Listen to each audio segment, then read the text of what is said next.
નમસ્કાર, wet digital એજ્યુકેશનની અંદર આપ સર્વે વિદ્યાર્થી મિત્રોનું હું મયુર બાવીસી હાર્દિક સ્વાગત કરું છું।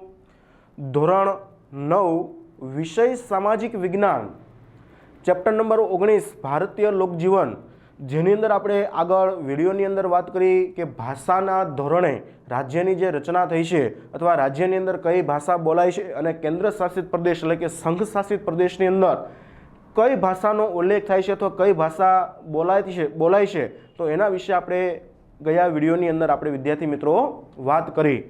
હવે જોવાનું છે પશ્ચિમ ભારતના લોકોનો ખોરાક શું છે, બરાબર। આ ચેપ્ટરની અંદર ચારેય બાજુના ભાગ વિશે, ભારતના જે પશ્ચિમ ભાગ, ઉત્તરનો ભાગ, દક્ષિણનો ભાગ, બરાબર, એમ ચારે ચાર ભાગ વિશે એના ખોરાક, રહેણી કહેણી, પોશાક, તહેવારો વગેરે વિશેનો આપણે અભ્યાસ કરવાનો રહેશે। તો અહીંયા કયા તો કે પશ્ચિમ ભારતના લોકોના ખોરાક વિશેની માહિતી આપી છે। તમને શેની આપવામાં આવી છે તો ખોરાકની અંદર તો આપણે બધાને ખબર જ છે કે ગુજરાત એમાં સૌથી આગળ હોય, પણ આપણે પશ્ચિમ ભારતની વાત કરી છે, બરાબર। તો એના ખોરાક વિશેની વાત કરીએ તો કે પશ્ચિમ ભારતમાં તો પહેલાં આપણે ખબર હોવી જોઈએ કે કયા કયા રાજ્ય આવે, બરાબર, તો જ તમને વધારે માહિતી યાદ રહી શકશે, બરાબર। એટલા માટે જ પહેલાં આપણે રાજ્યને યાદ કરાવ્યા કે પશ્ચિમ ભારતમાં કયા કયા રાજ્ય આવી શકે। તો જોઈએ, પશ્ચિમ ભારતમાં રાજસ્થાનના લોકોનો મુખ્ય ખોરાક છે બાજરી અને દાળ બાટી। યાદ રાખજો, રાજસ્થાનના મુખ્ય લોકોનો ખોરાક છે શું તો કે બાજરી અને દાળ બાટી, બરાબર। ઘણા બધા વિદ્યાર્થીઓ જોઈ પણ હશે અને ખાધી પણ હશે। અહીંના લોકોની મારવાડી કચોરી પણ ખૂબ જ શું છે, નાસ્તા માટે જાણીતી છે, બરાબર। અહીંયા કચોરી અને તેની દાળ બાટી પણ તમને જોવા મળી રહી છે। આ એની પ્રખ્યાત છે, બરાબર, લોકોનો મુખ્ય ખોરાક તરીકે ઓળખી શકાય। કયા રાજ્યનો તો કે રાજસ્થાનનો।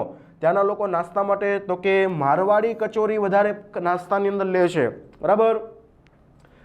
ત્યાર પછી ગુજરાતના મુખ્ય લોકોની વાત કરીએ તો અહીંયા બીજું રાજ્ય આપ્યું છે ગુજરાત।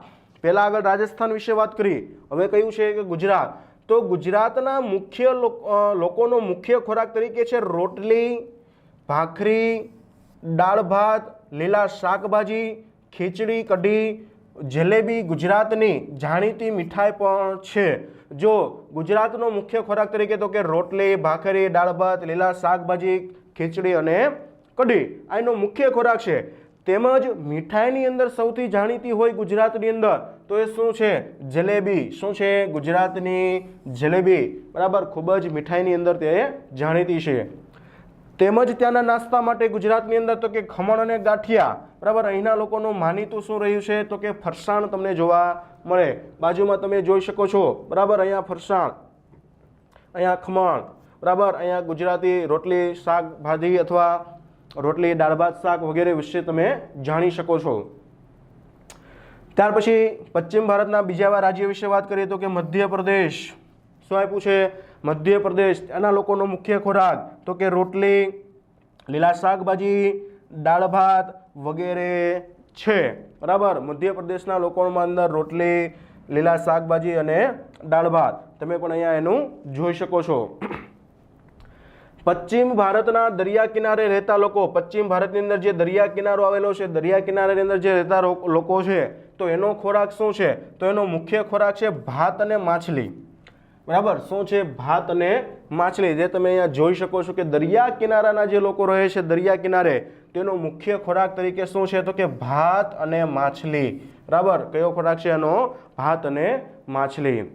તેમજ એના પછીનું એક રાજ્ય એટલે કે પશ્ચિમ ભારતનું કયું છે, મહારાષ્ટ્ર। મહારાષ્ટ્રના લોકો સેવ ઉસળ ખાવાના ખૂબ જ શું છે, શોખીન, બરાબર। શું, સેવ ઉસળ, જે તમે જોઈ શકો છો, બરાબર, પાવ વડે શાકની અંદર નાખવામાં આવે એવું સેવ ઉસળ, બરાબર। તો મહારાષ્ટ્રના લોકો સેવ ઉસળ ખાવાના ખૂબ જ કેવા છે તો કે શોખીન તમને જોવા મળે છે।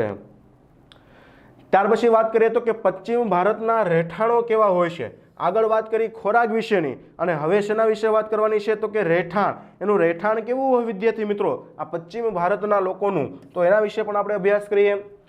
તો જોઈએ એની અંદર પશ્ચિમ ભારતના અંદર તો કે રાજસ્થાનના પશ્ચિમ ભાગનું જે થરનું રણ આવેલું છે ત્યાં હોવાથી વરસાદ ઘણો ઓછો પડે। અહીંયા રણ હોવાના કારણે, થરનું રણ જે રાજસ્થાનમાં આવ્યું છે તો તેના કારણે શું થાય, અહીંયા વરસાદ ખૂબ ઓછો પડે છે। આથી અહીંના જે મોટા ભાગના જે મકાનો છે એ ધાબાવાળા હોય છે, સ્લેપવાળા. કેવા હોય વિદ્યાર્થી મિત્રો? તો કે સ્લેપવાળા. બરાબર. અહીંના ગામડાઓના લોકો ઘાસ અને માટીમાંથી બનાવેલા મકાનોમાં રહે છે. જો પશ્ચિમ ભારતનું જે રાજસ્થાન છે, રાજસ્થાનની અંદર મોટાભાગે રણ વિસ્તાર તમને જોવા મળે. તો રણ વિસ્તારની અંદર વરસાદનું પ્રમાણ ઓછું હોય, ગરમીનું પ્રમાણ વધુ હોય, તેથી કરી એને બચવા માટે મોટાભાગના મકાનો તમને કેવા જોવા મળે? તો કે સ્લેબવાળા એટલે કે ધાબાવાળા મકાનો તમને જોવા મળે છે. એટલા માટે એના જે રાજસ્થાનના જે નાના મોટા ગામડા છે, તો ગામડાની અંદર લોકો ઘાસ અને માટીના મકાનો રાખે છે. આપણા સૌરાષ્ટ્રની અંદર ઘણા બધા માટીના અને ઘાસના મકાનો તમે જોયા હશે. બરાબર. અહીંયા તમે જોઈ શકો છો કે આ નળિયાવાળા મકાનો અને આ સ્લેબવાળા મકાનો જે સીલિંગ તમને જોવા મળે છે. બરાબર. ત્યાર પછી બીજા એવા પશ્ચિમ ભારતના રાજ્યો વિશે તો કે ગુજરાત, મહારાષ્ટ્ર, મધ્યપ્રદેશ અને ગોવાના લોકો ઈંટ અને સિમેન્ટથી બનાવેલા મકાનો અને પાકા અને સુવિધાવાળા મકાનોની અંદર રહે છે. મતલબ તમે જોઈ શકો છો હાઈ-રાઇઝ બિલ્ડિંગો. બરાબર. ગોવાની અંદર, ગુજરાતની અંદર અને મહારાષ્ટ્રની અંદર અથવા મધ્યપ્રદેશમાં કેવા? તો કે સિમેન્ટથી બનાવેલા અને પાછા કેવા? સુવિધાવાળા. તમામ પ્રકારની સુવિધા મળે આની અંદર. બરાબર. તો આવા મકાનની અંદર લોકો રહેતા તમને જોવા મળે છે. ત્યાર પછી કોકણમાં વધારે, બરાબર, કોકણમાં વધારે વરસાદ પડતો હોવાથી અહીંના મકાનો છાપરા અને ઢાળવાળા તમને જોવા મળે. કયા વિસ્તારમાં? તો કે કોકણ વિસ્તારની અંદર. તો અહીંયા વધારે તમને કેવા જોવા મળે છે મકાનો? તો કે છાપરાવાળા મકાનો અથવા વધારે ઢાળવાળા મકાનો તમને જોવા મળે. શેના કારણે? તો કે વધારે વરસાદ પડતો હોય તો નીચે ફટાફટ પડી જાય, એટલા માટે ઢાળવાળા મકાનો તમને વધારે ત્યાં જોવા મળે છે.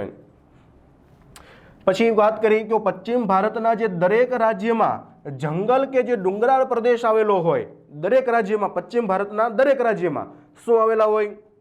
તો કે જંગલવાળો વિસ્તાર કે ડુંગરાળ પ્રદેશ આવેલો હોય. તો આની અંદર જે વનવાસી લોકો વસે છે અથવા જે ભીલ લોકો વસે છે, બરાબર, તો આ વનવાસી લોકો વાંસ અને લાકડામાંથી બનાવેલા છૂટા છવાયા ઝૂંપડાની અંદર વસે છે.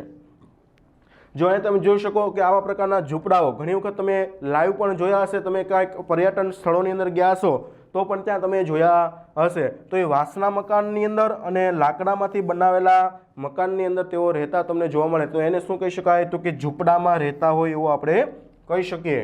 બરાબર વિદ્યાર્થી મિત્રો. તો આ હતી પશ્ચિમ ભારતના લોકોનું ખોરાક અને તેની રહેણી કહેણી.